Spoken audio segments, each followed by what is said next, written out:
Ruto let's do our national anthem.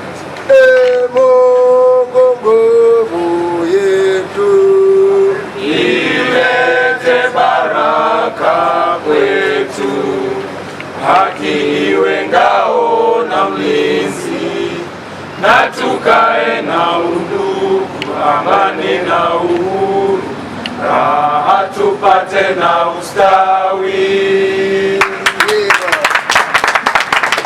The next 1 month, and additionally, even as we are discussing about finance bill, there are some aspects of that finance bill that we must talk about. One being that the last year's finance bill, we had incidences of deaths of young people. Before we commemorate that date, we must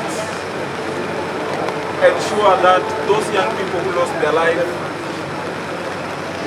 have received justice in terms of we need just hearings in court, we need prosecutions, we need to see people going to jail for killing the young people of this country simply for exercising their constitutional right.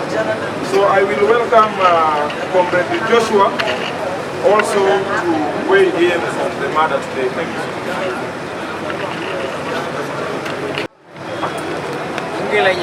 United for Change.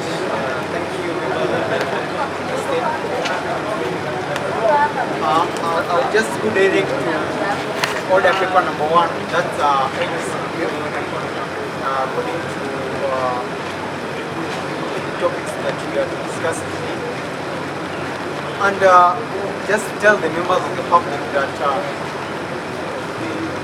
the Parliament or the National Assembly, it has 3 roles. That is legislation, representation, and the third one is oversight.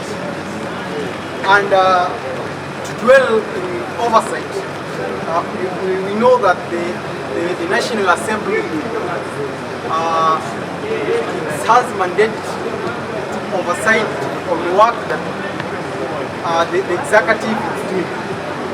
But you find giving the MPs the NGCDF money as an individual minus a body that will oversight how the money allocated to each MP will be spent, it's a waste of our taxpayers' money, because I've never seen an MP being grilled at the Parliament by the fellow members of the Parliament how he spent the NGCDF amount that was located to its constituency. So as Kenyans, we want to warn the MPs if they refuse to allow the body that is supposed to. I'm saying if it's possible that the MPs should allow the body that will oversight or the money to allow the NGCDF money to be allocated in a well-organized body, so that to allow them to oversight the body, how the body is using the NGCDF money to the constituency level. Minus that, Kenyans are losing a lot, because you find we cannot execute an MP or ask an MP how he spent his NGCDF money. That money usually goes to the pockets of the MP. That's the money that they use to organize goons to fight the youths that are fighting for the change in this country. And you want to tell the Senate that if the MPs refuse to let it go, the NGCDF docket, let them also fight for them also to be given a kitty or a money that is similar to the NGC or the Senate kitty. so that they also have or also use the money for development. And if that Senate kitty will be approved, I want to assure the MPs that what we are waiting for is only what can trigger the young generation, because we have decided to use a lot of terminologies, a lot of synonyms to say so in the current finance bill. In that anybody reading or anybody going through the finance bill, you won't even find the tangible thing, because you are meant delete, added. So we are not getting the real thing. Another thing I want to talk is the last thing that I want to tell the members of the public. It's Kenya, Tanzania, and Uganda have been enjoying mutual relationship as EAC communities, and the sentiments echoed by one President Suluhu of Tanzania infringes the peace and unity that the EAC has been enjoying. And I want to say it categorically as youth of Kenya, because it's through Tanzania that Mwalimu Julius Nyerere helped Kenya, and the Kwame Nkrumah also, they helped Kenya to attain its sovereignty. If the youth of Tanzania will ask for support from Kenya's brother, I want to assure them that we are ready. Thank you. Thank you so much. We will have at least 2 minutes for every speaker kabla masaa tuache. Remember leo mvua imetuchanganya na pia tumeanza late. So I will quickly give the next speaker a chance. Competitula kuja uongeleshe United for Change. First of all, about the finance bill, that's the reason why we are here today. From last year's finance bill, like it, because we didn't consider the welfare of the people, which is the supreme law on our land. The fact that the finance bill doesn't have an allocation for exams this year for new business students just tells me that something is wrong, because they have a lot of demands that's been designated for status in the organization and all, and they don't want they need to consider to achieve these exams. I'm wondering the country we are in, because we are the generation that will be one of the beneficiaries of the free education from Mwai Kibaki's government. I remember before he even left office, he had a plan of coming up with ministries and industries, and even called Kenyans that were abroad to come back to their country and build their country. But now we have a president who's looking for us opportunities overseas, in Europe, and those Gulf countries. And at the same time, he's welcoming people, not vetting them to get the citizenships. Even the new process that was done in the local Kenya, he brought in people. But on the other hand, he's sending our people away to seek for greener pastures elsewhere. It looks like he's chasing us away from our country, which we would allow. Because this is the place where he should create opportunities for its citizens. So, my take is this governance thing, we as the young people are the only people that are going to rescue our nation. And we have to fight. This is time to unite. This is not time to have quarrels here and there. This is a time for us to come together, because we already see the political class aligning and coming together. That only means that they are feeling the pressure. We are doing something. Actually, we are winning. I don't know about you. I don't know about you and you, but I know that we are winning for sure. But we only achieve that through unity. Okay? Viva Commerce, viva! Viva! United for Change. Afadhali ukikuja hapa kuwa audible, kwa sababu our online viewers, wale ambao tune in online, are sending in questions. Pia wanalalamika ya kwamba hawatusikii. So ukikuja tafadhali kuwa audible, kosa pia kwa sababu ya mvua, unajua vijana wote hawajafika hapa. Kuna wale tune in online. So we appreciate them, na tunawaambia waendelee tune in na pia wakipata time wakuje hapa tuwaongee mambo yale ambayo wana affect nchi. Asante sana Comrade Tula. I will call in Comrade.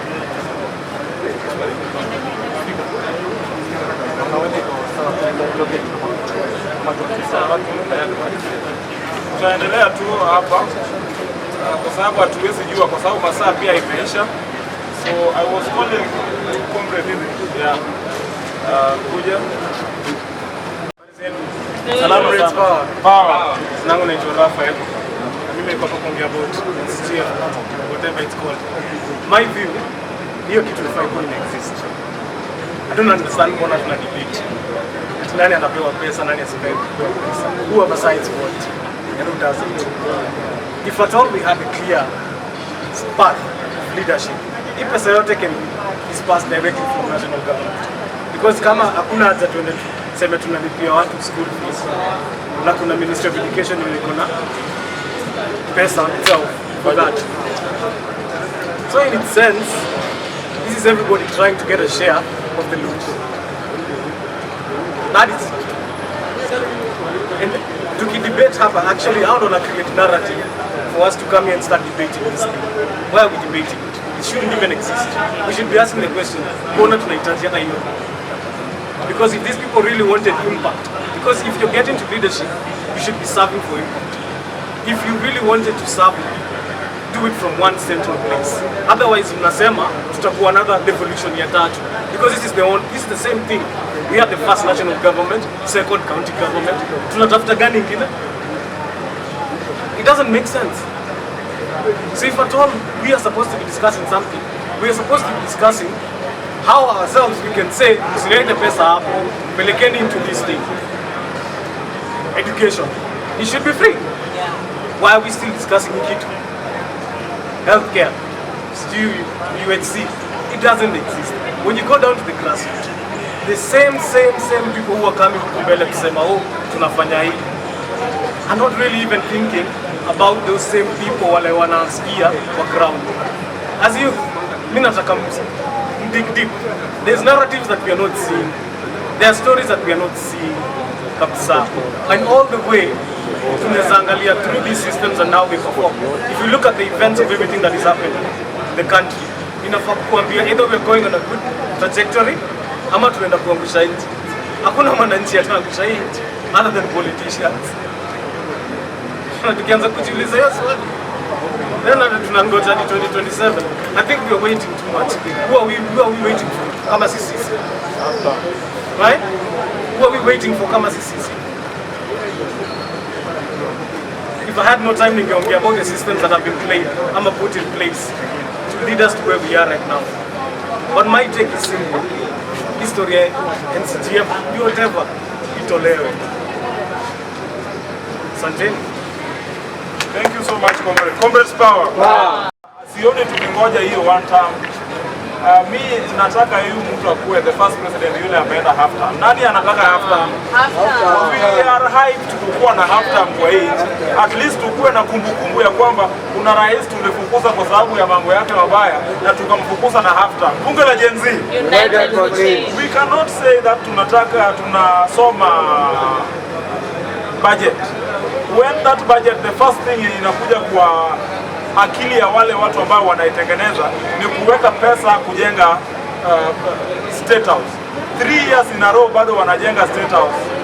3 years in a row bado hawataki kupeleka pesa where the money is really needed. Wao wanataka wajenge state house. We cannot continue that way. Bunge la Genz, United for change. Comrades power. Hatuwezi tukakuwa tuna discuss mambo ya NDCDF when everybody just want to loot. Our helpless mothers, helpless villagers, when the speaker alituita juzi, ati helpless villagers ambao wanataka kura zao pia wanatakikana kuenda kupanga line refu wakingoja pesa. Why don't you just take that money kwa shule where that money is needed and let the education be free? That is what we are advocating for. Hakuna haja uwaibishe wazazi wetu wakipanga line ati wanangoja bursary ya 5,000 shillings, when alternatively you can just take that money to school. Nyinyi kazi yenu ni kuaibisha watu na kuchase cloud na hiyo pesa. So mambo ya NGCDF, tafadhali hiyo pesa iende where it is needed. Let that money be taken to the respective ministries na ikuwe disbursed kwa respective schools na masomo ikuwe bure. When Kibaki came in, alisema masomo ni bure, and that is the first thing he did. Hakungoja na kudilidali na kusema mambo mingi na kusijui kufanya nini. Masomo ilikuwa bure na watu wengi walipelekwa kwa shule. I remember those days, wale watu ambao walikuwa wameacha shule, machief walikuwa wanaenda wanawashika na wanarudishwa kwa shule. And that is what should happen even right now. Kuna wale watu ambao hawajapata uwezo ya kuenda high school because hawezi waka afford the school fees. Those people need to be taken back to school so that we can have an informed society highly educated. Hatuwezi tukakuwa tuna discuss mambo ya NGCDF when entire that thing ni mambo ya kukula. Everybody just want to eat. We have a government that is thriving on deal making. Wanataka kuchange jina ya kila kitu when there is no real sense why they want to change it. Ukiuliza why, mbona hawaku improve the NHIF? Why did it have to move to another thing kama si mambo na uwizi? Ni uwizi ndio wanataka. We have a president and people who are around him whose main agenda ni kuiba na loot this country. They have no other agenda. Why do they want to change names right now kama si mambo na uwizi? It is just a government of criminals and crooks and thieves and deal makers. State House imekuwa mambo ya kutengenesha deals. Kila uchao ni deals ndio wanatengeneza. So as I welcome the next speaker, mimi my take ni kwamba the finance bill 2025-2026 tutachambua, and when wakati tunaipinga from an informed point of view. Kama tunaisupport pia from an informed point of view. Thank you so much, comrade. Comrade Mwanasiti Kame. United for change. Genz. United for change. I think so. I have some 3 points that zinanitrigger kwa finance bill 2025-2026. Income tax inakuwa 35%, and in this finance bill inaenda ku reach to 38%. That is 3% increase. And anything in our government that increase with 1%, anything that increase with 1%, our economy will fail. Another thing, tumetoka kwa house levy from 1.5 to 2.5%. So as like unaimagine watu wanakatwa pesa kila siku, walikuwa wanakatwa 1500, at this moment atakatwa 25 and above. Analipwa 10,000, atakatwa 25 in house levy, akatwe sha 1000, akatwe tax 38%, which pesa yake itabaki na pesa ngapi? Siku hizo anabakia na 2800 masoja. So ikiongezwa to this increase, watakuwa wanaenda na pesa yote home. So they'll be watasukuma kuchukua loan every day for them to live. In another problem ina bring to another person. Another thing, tumetoka kwa farmers that watakuwa na kuwa tax at 5%. Wewe unalima vizuri, gava ikuje wewe utaje kusaidia na anything, wa tax product yako 5%. Ndio uweze enda kuuza. So we are not going anywhere this thing. Finance bill 2025, as for me I stand to reject it, and I totally reject it. Because I reject finance 2025. At this moment, watu hii hawana, watu tuona kwa grade 6, 8, 9 na form 4, ati hawezi kufanya exams at this moment. Ati wanaamua propose exams yao mpaka next year. That is March. Mtu wangu wako grade 6. Mimi siwaambii kwa ubaya. I'm a parent, and whatever I'll do ikifika October, God knows very well. Me, my kid will have to do exams. Hata soma ati angoje next year. For sure hata soma. Hata yule mama alienda sha. And whatever I'll do for this, me for sure I'll fight for my son. Yeah. My son is my everything. Labda wazazi wangu kunipigania, but mimi my son I'll fight for him. Because he needs a future for this thing. Wanatuambia the future comes from this generation. Wakishaanza kutufunga hivi education, future yao inatoka wapi? Tujiulize future yetu inaenda wapi? Education sahi wazazi wale wanazaa, wamama wale maskini walikuwa wanazaa na linda mama.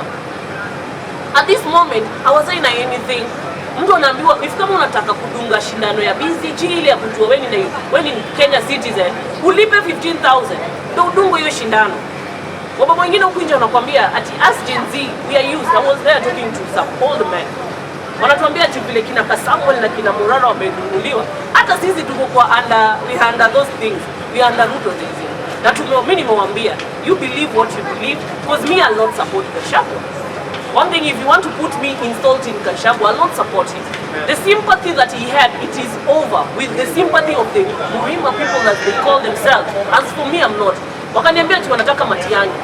Nikamwambia, for me, I stand that Matiang'i aliua watu. He was involved in killing people. We are trying to solve a question that we don't have that situation thing that people will be killed. Na bado nataka to invent that thing to this country. We're not going to do that. Ati nani amna kill, amna president. Tukamwambia, you want us to reveal the face of the Gen Z. No, mfuate kwa nyumba yake asilale na amani. No, mtufuate everywhere. Tumwambia, wait for the boom. The boom is coming. It is cooking very well. Na kitu chochote huwa kinapikika huku chini polepole, ni lazima kitakuwa na kikao kizuri. So don't fear anything. We have a life to live in this country. This is our country. Our parents made us be in this country. If they won't support us, we'll support ourselves and we'll leave this country to the better place for our young generation. That is Generation Alpha. They'll have the best. And I promise you, they'll have the best. If it's me to die for them to have, I'll do that. Hiyo one term is going to mess up our country. So William Ruto tunasema wote kwa unison. William Ruto is a half-term president. Is a half-term. William Ruto is a half-term president. Comrade David Kamala. Nusu term. Comrades power. Comrades power. The finance bill is old news, I dare say. Let's talk about where, not just expenditures, the collection of government revenue. We are discussing expenditures. We will always disagree. Senator Okiya Mutembei, number one, says the finance bills and the budgets are unconstitutional, and I agree. When you take a bill that amends the income tax, amends this, amends that, you are supposed to bring a proper bill for each of these things. Proper. A full.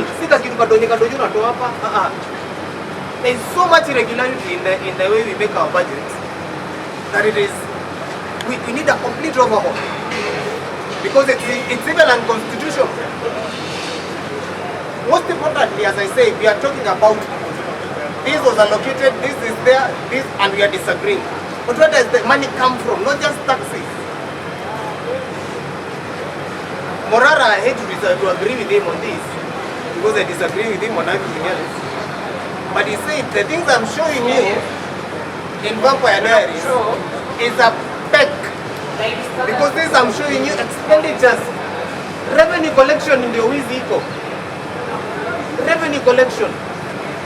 Hii Vampire Diaries inaonyesha mahali iliweka 400 million kwa budget, lakini wameacha ikuwa nusu 50 million na hakuna kitu kingine. Hiyo ni corruption on the expenditure side. Revenue collection hapo ndo wananchi amtaki kuambiwa. Ongeeni revenue collection, hapo ndo wizi iko. In everywhere. Kutoka KRA, pesa iendi Consolidated Bank, inaenda city Washington. Who has a sovereign fund? In fact, Trump is the one who is now saying he wants to open a sovereign fund for the US. And they are saying, for what? Sovereign funds are only for countries with excesses. Like Norway, because of their oil, and Saudi Arabia. US does not have an excess. How much more Kenya? Yet we opened money. We had a bank in JP Morgan Chase, an account of a sovereign fund. Gani ya Kenya. Badala weke consolidated fund. So, even as you talk about finance bill, look at the bigger picture. There is a bigger thing where money is properly stolen. To finalize, there's a friend of mine who was asking me, who was in our WhatsApp group in our home area, who was congratulating the area MP, the people can be stupid, for bringing bursaries. I was like, number one, I am not going to clap for a fish for its ability to swim. Number one. Number two, why not consolidate all bursaries and make free education for everything. Why must we come to beg my MP? Number 3, do you know Burkina Faso has a GDP of 14 billion? Kenya has a GDP of 89 billion. Burkina Faso, education is now free. Do you know this? Meaning, there's a country that is 10 times poorer than us, and they have free education. The issue is revenue, collection. Traore came and said, the monies you are taking away from our mines, you will not pay us 1 billion, you will pay us the full 18 billion. Revenue collection. Don't focus too much on the expenditure. Revenue collection. That's where the deal is. Comrades, power! Asante. That was very powerful from Comrade Okayo. Yes. One thing is very clear from what Okayo has said. That William Ruto, we are removing him half term. We are not going to wait till 2027. But even as we are removing him, Kalonzo is not an option for us. But Young is not an option for us. So tafadhali, the mainstream media, stop asking us, stop hii kierere ya kutuliza tunataka kuweka nani. It is not a matter of kuweka nani. It is a matter of hata kuweka the MPs who can tell the president on his eyes na kumtoa when it is necessary. Viva! Najua time imeisha na permit yenye tulipewa ni inafika mpaka na permit tuko nayo. That is number 1. Number 2, the Constitution of Kenya, the supreme law of 2010, give us the power to be here. Number 3, the same Constitution give us power to speak what we are speaking here. Give us power. So we are not in any way intimidated. Yes. And we are not going to stop this war. Yes. After we manufacture artificial rains due to gather, we will still gather. Comrades, power. So last week we had a comrade who came here and did not have time. Unfortunately, leo pia tumeanza late na pia amekuja kama time imeenda. I just want to give him 1 minute. Na comrade Tula pia kuwa hapa karibu. Comrade, come and greet the people, greet the great people of Kenya, greet the young. Thank you so much. Talk louder. Okay, so thank you so much for this opportunity. Honestly impressed that you have people who have ideologies that you can follow as the Genz, and we are moving away from the ideology that has been input in us since we were growing up, that we can only have certain people in power, and that has to stop. And I'm very happy, I'm very impressed that you have that. My name is Ivana Abuya, and I'm part of a movement. We are called the United Patriotic Movement. So when I saw this gathering here, I was moved to come and listen to what people have to offer, and it aligns with my ideology. So that's why I'm here today, and it's just coming to greet you people. Comrade power. Wow.